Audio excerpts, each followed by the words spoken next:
Meu nome é Luciano Duarte Pérez, eu tenho 48 anos, eu sou nascido em Florianópolis, a minha família é tradicional de um município bem próximo de Floripa, que é o município de Biguaçu. O meu sonho de fazer direito, ele vem representado quando, subindo o elevador de um prédio, eu conheci o Dr. Valtoir Menegotto, e ele subia sempre muito bem vestido, com a família. E ali eu olhei para o meu pai e disse: pai, eu quero ter a profissão do Dr. Valtoir. E ele como advogado. Então eu sempre me vi advogado. Eu passei no vestibular com 16 anos de idade e com 21 anos eu já era advogado. Eu fiz a Univale em Biguaçu e no meu primeiro dia de aula eu comecei a fazer estágio no gabinete do desembargador Antônio Fernando do Amaral e Silva. E para mim foi um grande aprendizado, com aqueles juristas maravilhosos, aonde eu passei, desde o primeiro dia de aula, a ter um contato muito mais próximo com o mundo jurídico. Sabe que falar a respeito dessa história da minha vida junto com o direito me traz várias memórias super afetivas e muito gostosas. No primeiro dia de estágio, então eu fui para a faculdade pela manhã, voltei da faculdade e fui fazer o meu estágio e me apresentei. E lá estava o Emanuel Schenkel do Amaral e Silva, hoje juiz, e eu fui apresentado ali ao gabinete. Então era o Emanuel, o Dr. Pedro Caetano de Carvalho, o Alexandre Takashima e a Nayara Branquer. Tinha recém saído do gabinete, porque tinha passado no concurso, a doutora Mônica. E assim, teve uma recepção muito calorosa, eu apenas com 16 anos, um menino, e o Emanuel, ele olha para mim e me diz: olha, o pai precisa que seja feito, ele era filho do desembargador Antônio Fernando do Amaral e Silva, do desembargador Amaral, e o pai precisa que seja feito um projeto de um mandado de segurança. Tu sabes fazer, Luciano? E eu, naquele primeiro dia de aula, nunca tinha ouvido falar do que era o mandado de segurança, e é lógico que eu disse: eu sei. E a partir dali fui para a biblioteca do tribunal, ainda era uma época da máquina de escrever, eram poucos computadores, e fiz um primeiro projeto dentro de uma metodologia que tinha no gabinete, de fazer uma subdivisão de páginas, de petição inicial, de provas e documentos, e eu fiquei muito feliz quando esse projeto o Emanuel levou às mãos do desembargador Amaral, e ele fez pequenas ressalvas de correção e me ensinou muito dos erros que eu cometi na realização daquela minuta. Então foi muito gostoso, porque dentro do gabinete eles não só te instigavam a fazer algo mais, que era para mim um mundo desconhecido, mas eles também te ensinavam com muita paciência. Então eu posso dizer que eu tive a honra de aprender com esses gigantes, que é o desembargador Amaral, que é com o Ema, um querido amigo, que é com a Nay, o Alexandre Takashima e o Pedro Caetano de Carvalho. Então foi muito gostoso esse período em que eu fiquei no gabinete do desembargador Amaral. Sabe que eu sempre fui muito de estudar, então essas novas descobertas do direito sempre me fizeram muito bem. Eu, naquela época, já escrevia poesias, então eu tenho uma série delas escritas, e aí eu tenho um tio que era promotor de justiça, procurador à época, o tio Joel, e ele me deu um livro de poesia de presente. Então, entre os meus tempos da faculdade, o meu período de estágio, eu costumava ficar escrevendo, mas eu comecei a trabalhar muito cedo também, numa pequena empresa que a minha mãe tinha. Então a minha vida ela sempre foi muito de poder valorizar os momentos dentro de casa, mas já desde os 16 anos trabalhando e fazendo as descobertas do que todo jovem adolescente tem que fazer para que ele possa se preparar para esse mundão afora. Sabe que é muito curioso, por eu ter ido a trabalhar no tribunal, por eu ter ido fazer estágio no tribunal, toda a tendência para que eu fizesse concurso e provavelmente me tornasse um juiz. Só que eu não me via nessa posição, eu sempre quis advogar. E no meio do estágio eu pedi uma autorização ao desembargador Amaral para que eu pudesse também fazer estágio num escritório de advocacia. E aí eu fui abraçado pelo escritório do Dr. Luiz Adalberto Alberto Villarreal, e lá hoje um promotor querido, Marcelo, também me ensinou bastante, e ali eu comecei a aprender a advogar. Então, formado, eu pedi ao desembargador Amaral para que eu me ausentasse do escritório, do gabinete dele, e comecei a advogar, porque eu, logo que passei, que acabou a minha faculdade, eu já tinha passado na prova da OAB, então eu recebi a carteira de advogado muito cedo e botei a minha primeira porta, o meu primeiro escritório bem pequenininho, de 20 metros quadrados, lá no Estreito, e ali começou a minha profissão, num boca a boca, porque eu sempre gostei muito da área de stressed, da área de grandes endividamentos, então eu passei a começar a estudar as resoluções do Banco Central e tudo aquilo que a Constituição nos trazia a respeito dessa relação de consumo do direito bancário. E a cada dia eu comecei a me aprofundar mais nesses estudos, lançando algumas teses que se tornaram bastante vitoriosas e hoje elas são ávidas aí a praticamente todos os escritórios de advocacia. Então, ser advogado, eu digo que é uma missão e ela tem que estar no sangue. Então, amo a profissão que eu tenho, amo a profissão que me escolheu e que eu escolhi. Saindo, me formando, eu já fiz a minha primeira especialização na Amatra, eu me tornei especialista em direito trabalhista. Nunca fui muito afim dessa relação no direito do trabalho, mas para mim era muito importante conhecer esse tripé de sustentabilidade para manter as empresas em pé. Então eu passei a estudar o impacto da vida tributária, o impacto da vida trabalhista e o impacto da vida financeira na vida das empresas. E veio o primeiro cliente, nós começamos a ter determinadas vitórias e a vida foi seguindo e graças a Deus, Deus sempre tem abençoado. Olha, no meu início de carreira, tá, nós sabemos que nós vivemos num país muito democrático, mas em que o poder financeiro ele tem o dom do comando. E nós sabemos que tanto as pessoas físicas quanto as pessoas jurídicas, elas enfrentam juros altíssimos num país que busca o desenvolvimento. Eu sempre digo que o Brasil é uma das maiores riquezas mundiais. Nós, brasileiros, nós exportamos a nossa inteligência. Então, se nós formos olhar hoje, em cada lugar do mundo tem um brasileiro de destaque. Isso é motivo de muito orgulho. Mas quando eu olhava para as relações de consumo das pessoas físicas com os bancos e das relações de consumo das pessoas jurídicas com as instituições financeiras, eu não conseguia conceber como que os juros tão altos impactavam na vida de cada uma dessas empresas e dessas pessoas físicas. Então eu costumo dizer que o brasileiro ele é super-herói.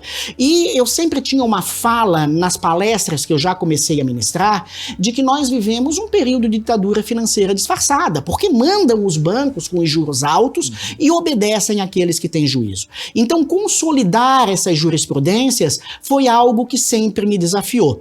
E um primeiro projeto aí já atuante na Ordem dos Advogados de forma voluntária, eu me tornei presidente da Comissão de Direito Bancário da Ordem dos Advogados de Santa Catarina. E um dos primeiros projetos que a Ordem, à época, a pedido do então presidente Paulo Borba, o que eu agradeço muito pela oportunidade que me deu, nós levamos pela Comissão de Direito Bancário um projeto para a criação das varas especializadas de direito bancário em Santa Catarina. E hoje as varas de direito bancário, elas já são unidades especializadas em praticamente todos os tribunais. Eu sempre via a necessidade de nós voltarmos a ter o estudo da antiga educação moral e cívica, para que os nossos jovens, os nossos adolescentes, as nossas crianças saibam como lidar com o dinheiro. E esse é um sonho que eu ainda tenho e espero que aconteça em breve. Nas faculdades, à minha época, em que comecei a militar nessa área de direito financeiro, de direito bancário, não existia a disciplina de direito bancário. Então era algo muito novo em construção, em que se aplicava subsidiariamente o Código de Defesa do Consumidor, que foi um grande presente para o Estado democrático, que abraça hoje essa relação de consumo. Então eu posso dizer que eu faço parte um pouco dessa história de construção e da evolução do direito bancário, que muito me orgulha. Nós, advogados, nós temos um grande desafio, porque as decisões repetitivas e as jurisprudências fazem com que se exista um norte de como as decisões elas são dadas pelos nossos tribunais. Mas nós não podemos esquecer que nós não temos que olhar de uma maneira global, nós temos uma referência global. Nós temos que passar a olhar os casos concretos. Então, quando a gente passa a olhar o caso concreto, por mais que pareça, em virtude dos contratos de adesão, dos contratos iguais que são assinados nas relações de consumo financeira, nós temos ali situações de vida diferentes, nós temos histórias de relacionamento nas contas correntes diferentes, nós temos histórias de evoluções de empresas diferentes, nós temos locais diferentes para a aplicabilidade daquela determinada situação. Então, é diferente a realidade do Sul, do Norte e do Nordeste, por mais que o Brasil ele seja único. Então, nós temos culturas e jurisprudências e dinâmicas que têm que se assolar e elas têm que vir para o caso concreto. Então, esse sempre foi o meu grande desafio. É pegar as decisões que já são uma referência, as jurisprudências que já estão consolidadas, os recursos repetitivos, as súmulas, as portarias, e a gente passe a fazer a aplicação ao caso concreto. Então, sempre quando me pedem para que eu fale dessa minha inquietude, nós sabermos que hoje, com um mundo muito mais tecnológico, com um mundo muito mais virtual, nós temos hoje uma dinâmica diferente na evolução das empresas. E aí, quando a gente olha para o brasileiro, a gente verifica o tão como o brasileiro é forte, que ele vai se evoluindo a cada dia em virtude dessas dinâmicas. Porque há 20, há 30 anos atrás, quando eu comecei a operar no direito, não é diferente de hoje aquela praxe de que nós vivemos uma ditadura financeira. Tanto que nós estamos agora com uma taxa Selic elevadíssima e o Brasil continua competindo entre as maiores potências mundiais. E no mundo nós temos as empresas brasileiras sempre no topo nas suas respectivas áreas, por mais que o cenário interno ele seja muitas das vezes muito mais comprometedor e muito mais dificultoso para as empresas brasileiras. O que faz com que o brasileiro ele tenha a sua referência, porque o brasileiro, para que ele possa estar competindo nesse mercado mundial, ele se evolui e se reinventa todo dia, o que é muito gostoso. Se nós formos olhar, o mundo ele tá muito corrido, as pessoas elas não têm mais tempo para parar e para analisar, para se interiorizar. Então as empresas elas vão meio que tocando pelo piloto automático. É claro que nós temos que ter uma referência das grandes empresas que já têm todo o seu corpo estrutural formado, com o volume de advogados contratados, mas nós temos que olhar muito para a dinâmica das nossas pessoas físicas e das nossas pessoas jurídicas, que às vezes não conseguem entender o porquê que nós temos uma taxa de juro básica tão alta a nível de Brasil. E mais, o porquê, como essa taxa de juros ela impacta no seu cotidiano, no momento em que ela vai comprar um remédio, no momento em que ela vai num supermercado, no momento em que ela vai colocar a gasolina.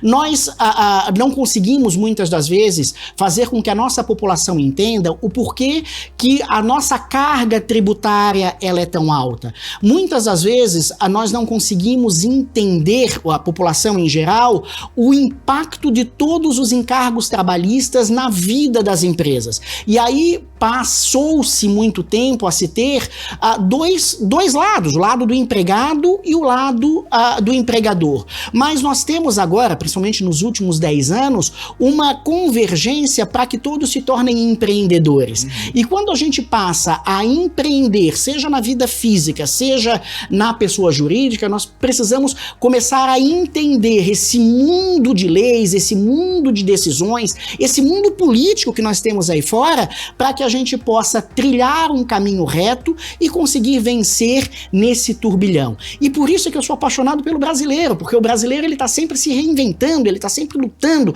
ele está sempre buscando. E é claro que quando nós falamos a respeito dos nossos 3 poderes, a respeito da autonomia de cada um deles, a respeito do poder de convicção do magistrado, a respeito da indispensabilidade do advogado aplicado no cotidiano de cada uma das pessoas, um advogado, ele não é um custo para uma empresa. Ele, na realidade, é um investimento, porque ele te ajuda a construir algo muito mais firme.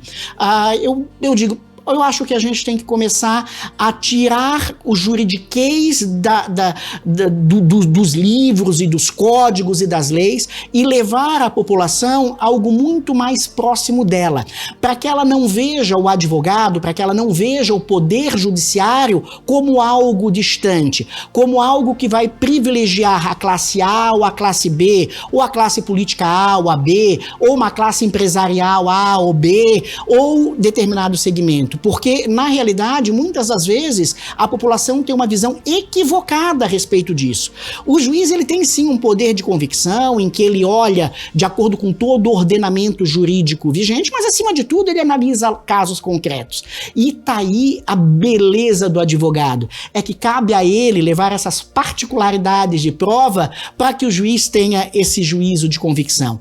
E eu te digo que, assim, nós temos um ordenamento jurídico muito forte, muito saudável no Brasil, por mais que se tenha uma tendência hoje, principalmente pela proliferação das informações na internet, de que isso não acontece. Nós temos um judiciário muito sério, que é muito gostoso, e os advogados brasileiros são muito competitivos, muito combatentes. Nós temos uma ordem dos advogados do Brasil e seccionais, com advogados que gratuitamente eles ajudam na formação desse Estado democrático de direito. Então, esse é o grande objetivo do Resenha Jurídica, é trazer essa aproximação. E se nós formos considerar, em toda a família tem um advogado, seja um amigo, seja alguém muito próximo. E essas conversas informais, elas acontecem nos bares, nos botecos, nas noites, nos restaurantes, elas acontecem dentro de casa. Então, essa distância do Poder Judiciário, eu quero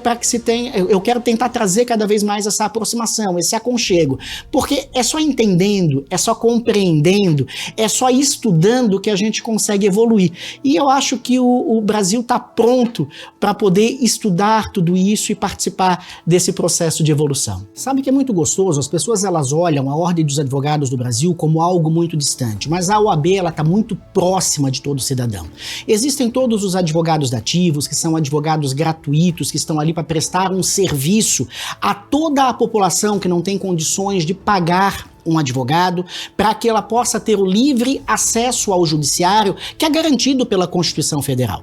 Nós hoje olhamos e nós vivenciamos muito próximos a relação de consumo. Então, como é que nós vivenciamos isso? Nós vamos ao supermercado, nós vemos o preço, nós vamos ao supermercado, nós vemos a comparação das marcas com as divergências de preços, e muitas das vezes nós saímos fazendo crítica a uma marca A, uma marca B, a uma empresa A, a uma empresa B, mas nós não olhamos todos os insumos, todos os custos para poder fazer a constituição de tudo aquilo. Mas quando a gente passa a ver essas particularidades, e a gente olha que do lado da gente a gente tem um Código de Defesa do Consumidor que nos fala da transparência, a gente, de uma maneira educada, pode começar a exigir que o direito ele esteja postulado, ele esteja ali firme.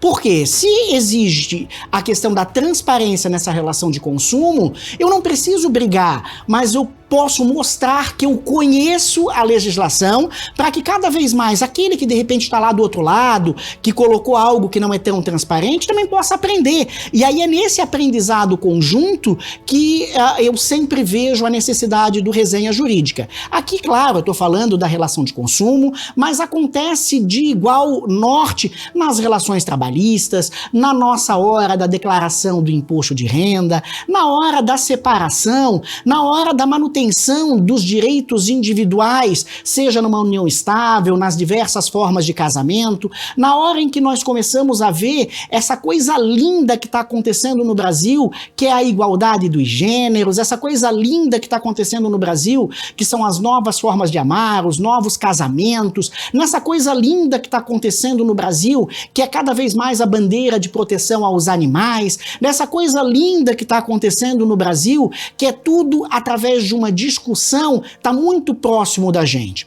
Mas o grande fato é que muitas das vezes as coisas elas são faladas com rancor, elas são faladas com um determinado ódio. E eu quero tentar, através do Resenha Jurídica, desmistificar tudo isso, trazer um entendimento muito mais próximo daquilo que é o teu direito, daquilo que é o meu direito, daquilo que é o nosso direito, daquilo que é um direito individual, daquilo que é um direito coletivo, para que todos juntos consigam debater e ter no Resenha Jurídica uma proximidade, para que possa tirar as dúvidas através de mim, que você é um instrumento como apresentador, mas acima de tudo, trazendo dos nossos especialistas que nós estamos conversando em cada uma das entrevistas, as informações que eles possam nos dar para que cada vez mais exista essa aproximação do Poder Judiciário, das nossas legislações, das nossas leis, das nossas decisões, do cotidiano de todo cidadão brasileiro.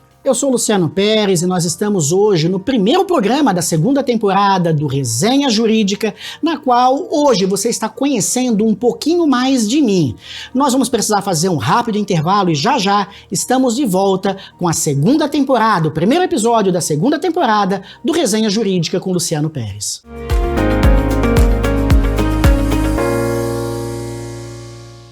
Sabe que eu fiquei muito feliz porque com a primeira publicação da segunda temporada do Resenha Jurídica, nós já recebemos inúmeros posts lá na caixinha de perguntas de uma série de dúvidas de todos os nossos telespectadores e todos os nossos amigos com temas de relevância para que a gente pudesse trazer e levar todas essas respostas às dúvidas de cada um daqueles que nos assistem. A Rede Vivax de televisão, ela é uma televisão de canal aberto nas antenas parabólicas, mas ela é uma televisão de muitas telas, então nós estamos nos streamings, nós estamos nos aplicativos, aplicativo próprio, nós estamos no Instagram, nós estamos no YouTube, nós estamos no Facebook, nós estamos no TikTok, então tem vários modos na hora que o telespectador quiser e na hora que ele puder de mandar a sua pergunta. E é claro que nós vamos tentar responder a todas elas, trazer especialistas em todas as áreas que o nosso telespectador, que o nosso amigo da família da Rede Vivax estiver necessitando para que seja debatido e depois, quem sabe, através desses debates, a gente possa reunir grupos de advogados, grupos de juristas e aí dar o encaminhamento necessário naquilo que for preciso. Eu fiquei muito feliz, assim, porque nos contatos que nós fizemos com vários operadores do direito, sejam com ministros do STF, do STJ, desembargadores, procuradores, delegados, advogados das mais diversas áreas, nós tivemos assim uma aceitação muito gostosa para que esse debate, essa conversa, ela pudesse acontecer. E uma das minhas promessas é para que a gente consiga falar o linguajar da população, realmente descomplicar a interpretação das leis, a interpretação das jurisprudências, realmente desmistificar esse fato de que o judiciário está tão distante da população, o que na realidade é uma mentira. A nossa justiça brasileira ela é pulsante, é claro que existem erros em decisões, é claro que muitas das vezes existem excessos, mas nós não podemos olhar essas decisões pontuais como uma generalização. Então, nós não podemos esquecer que quem julga são seres humanos, nós não podemos esquecer que quem opera o direito são seres humanos e, como todo ser humano, nós estamos aptos a errar e a acertar. E sabe o que é gostoso no direito brasileiro? É por isso que existem os recursos, porque se de repente existiu algo um pouco equivocado numa decisão em qualquer uma das esferas judiciais, existe a capacidade de recorrer, e o recorrer não é ofender, o recorrer é dizer, olha, de repente a interpretação que a gente tem é um pouco diferente daquela, será que aqui já teve um caso muito próximo que entendeu dessa maneira, aqui está tendo um entendimento diverso, não não dá de a gente ter uma convergência para que realmente se chegue muito mais próximo da aplicação da justiça? Porque se nós formos olhar, a justiça muitas das vezes de um não é a justiça do outro.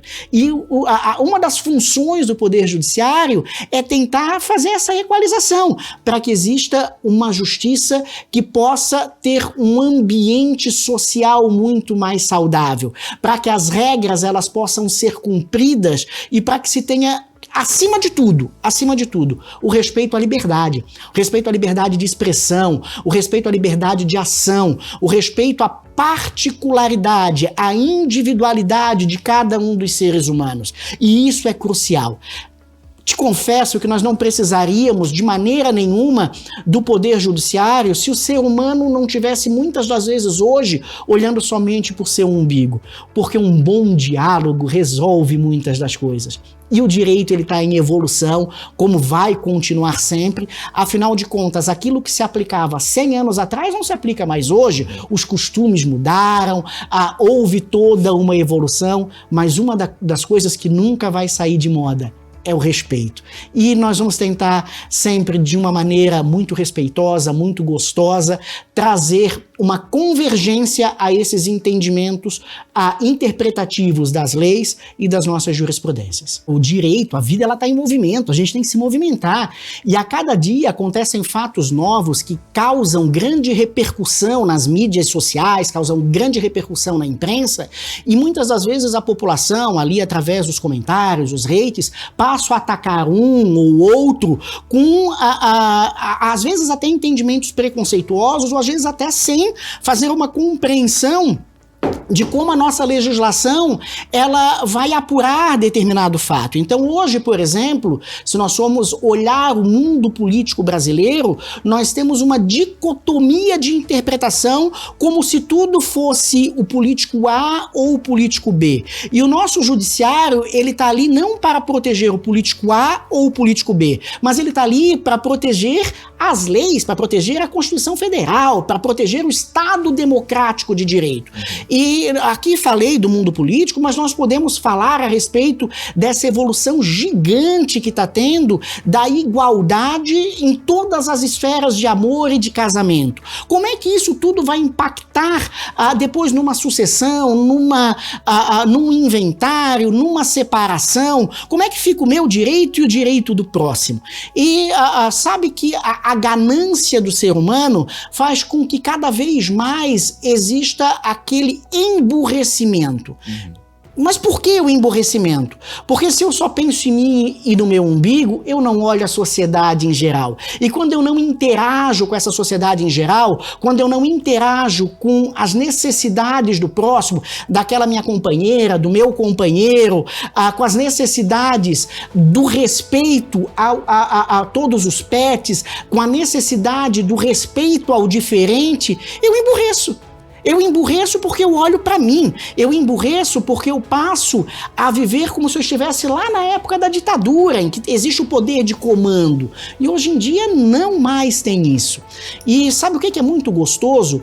É que nós aprendemos muito com hoje a geração dos nossos idosos, e no direito é uma coisa muito legal. Eu tenho uma máxima que o cabelo branco ele tem que ser muito respeitado no mundo jurídico, porque ele traz a bagagem do conhecimento, ele traz a bagagem do ser, daquilo que ele vivenciou no decurso dos seus 50, 60, 70, 80 anos advogando, ou sendo um juiz, sendo um operador do direito. E tudo isso, para os jovens que estão entrando nessa operação, eles têm que olhar não como algo que é retrógrado, mas olhar com um olhar de admiração, de aprendizado, porque foram essas pessoas que nos ajudaram a construir o Brasil que nós temos hoje.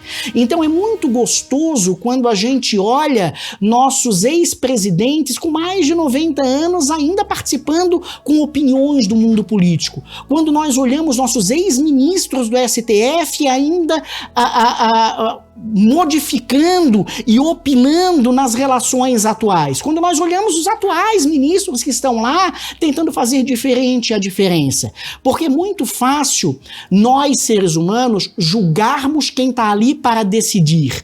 Mas quem está ali para decidir está baseado em tudo aquilo que se tem de legislação, em tudo aquilo que se tem de decisões e, acima de tudo, nas provas que estão consubstanciadas nos autos. Então, quando a gente opina de fora, a gente opina como se fosse uma grande novela, mas o direito ele está restrito ao caso concreto, às provas que estão consubstanciadas. E o que é gostoso é que é isso, é aquele debate honroso entre os advogados e o Ministério Público, levando as provas. O que não pode faltar nunca, seja por aqueles que opinam pelo fato de hoje está muito rápida a informação, sejam por aqueles que estão judicando, não pode faltar o respeito. Porque o que se discute ali são casos e não se discute a integridade do ser humano. E todo ser humano ele tem que ser visto de uma forma individual, independente da opinião que ele tenha. Tá aí o grande detalhe. Se a tua opinião é contrária à minha, eu posso não concordar com ela, mas eu tenho que aprender a conviver com ela. E essas diferenças nós vamos debater no Resenha Jurídica. Primeiro, nós temos uma grande legislação, um grande livro que baliza tudo que aconteceu antes de Jesus Cristo e após Jesus Cristo, que é a Bíblia Sagrada. Então, todas as respostas que nós precisarmos, nós sempre vamos alcançar na Bíblia. E a Bíblia traz histórias maravilhosas. Histórias maravilhosas. Então, essa confiança absoluta no primeiro dos advogados que teve mais repercussão, que é Jesus Cristo, é algo que, independente do momento, seja físico, seja jurídico, seja emocional, que qualquer ser humano ele esteja vivendo, ele precisa ter essa referência. Eu sou bastante católico, então a gente ter Nossa Senhora como uma advogada, tem uma música que é lindíssima, que fala sobre isso, eu tenho uma advogada que me cobre com seu manto de amor, é algo que é essencial. Nós nunca podemos esquecer que todo ser humano, desde o momento que ele nasce, ele vive várias experiências, e aí os psicólogos podem falar a respeito disso, que refletem, em virtude de uma série de situações externas, na formação daquele ser humano. Ele é um ser humano único. E esse ser humano único, quando ele é colocado em sociedade, ele se depara com frustrações, ele se depara com medos, ele se depara com vontades, ele se depara com crescimento, ele se depara com quedas, ele se depara com saúde, com doença, ele se depara com vitórias, com prosperidade, mas a cada um tem um reflexo de como ele vai agir e de como ele vai viver.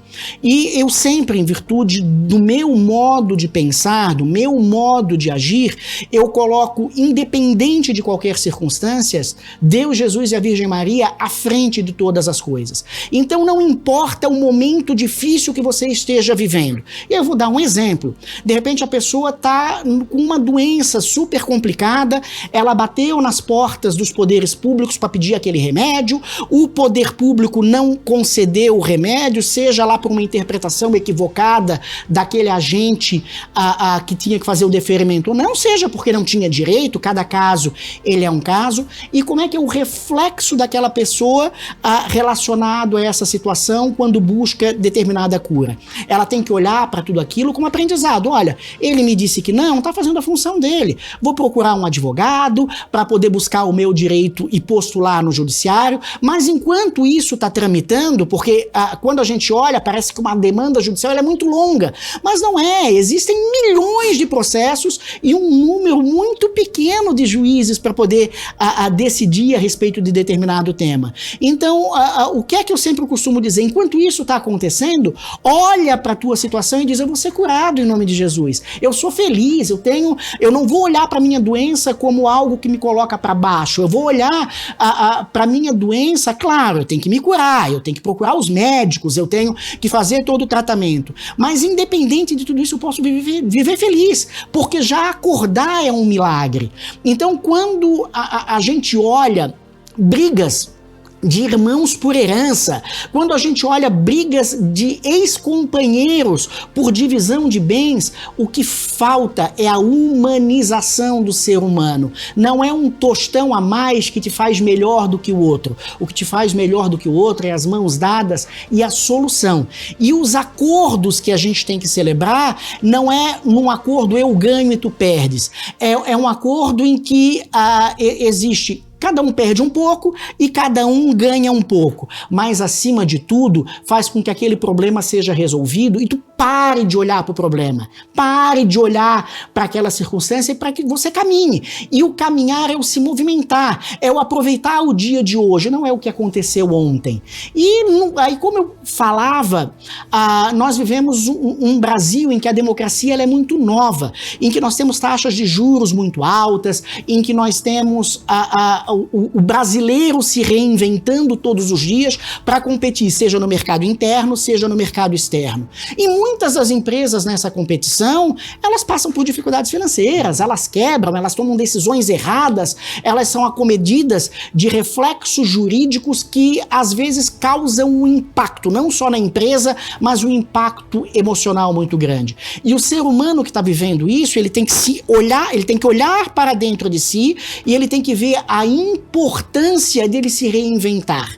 Só que não adianta só se reinventar para resolver aquele problema. Ele tem que resolver aquele problema, sim, mas ele tem que se reinventar para que ele, independente do problema, viva muito feliz. E que a história do ontem dele, seja com erros, seja com acertos, ele não pode balizar o que ele é hoje. Agora, é claro, essa decisão ela é individual. E olha o porquê que Jesus Cristo ele é tão lindo e ele é tão onipotente e ele é tão onipresente. Olha porque Deus é tão perfeito.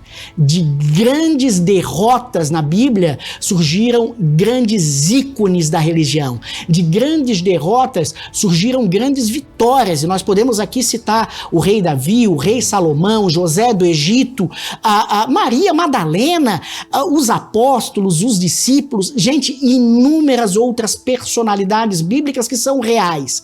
Se nós olharmos, e aí está aí o que é gostoso, se nós vemos as legislações vigentes, mas nós vermos que muitas das vezes o que não tem solução, solucionado está, porque precisa de uma decisão do judiciário, nós podemos olhar para essas leis que são eternas, que é a Bíblia, e dizer, enquanto isso aqui está sendo resolvido, eu quero viver feliz. E aí eu tenho que buscar isso através da minha fé, para que eu possa, independente do problema que eu esteja vivendo, viver muito feliz. E aí uma das coisas que é muito rara ao ser humano é que muitas das pessoas, principalmente quando as pessoas são públicas, elas olham a pessoa com esse problema aqui, elas começam a apontar os dedos, a colocar estigmas, a colocar haters, a fazer com que essa pessoa, muitas das vezes, ela se sinta muito mal. E aí a gente não pode esquecer que a internet, as mídias sociais, elas têm que ser utilizadas para o bem. Porque aqui tem um ser humano.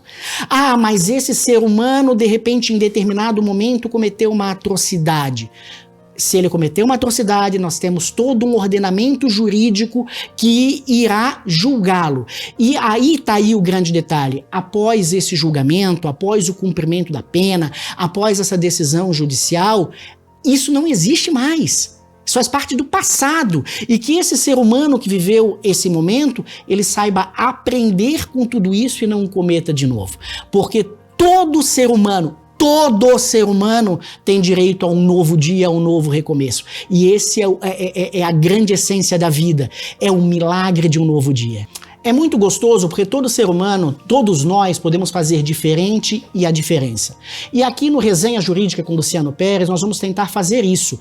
Nós vamos conversar para desmistificar esse entendimento de que o judiciário, de que as leis, de que todo esse ordenamento jurídico estão tão longe da gente. Vão ser bate-papos super gostosos para que você esteja cada vez mais próximo do seu entendimento, do meu direito e do seu direito. Não perca nenhum episódio do Resenha Jurídica com Luciano Pérez, que vai ser muito gostoso. Vão ser bate-papos com pessoas reais, sejam aquelas que precisam julgar, sejam aquelas que operam o direito, ou sejam aquelas que no cotidiano estão vivendo determinados problemas. Porque, afinal de contas, o que todos nós queremos é ser felizes, é termos o direito a esse milagre de um novo dia. Resenha Jurídica com Luciano Pérez está no ar na rede Vivax de televisão e nós esperamos todos vocês. Mande as suas perguntas, mande as suas dúvidas, mande as suas opiniões e falem pra gente tudo aquilo que você gostaria de ouvir através dessas conversas aqui no Resenha Jurídica com Luciano Pérez na rede Vivax de televisão.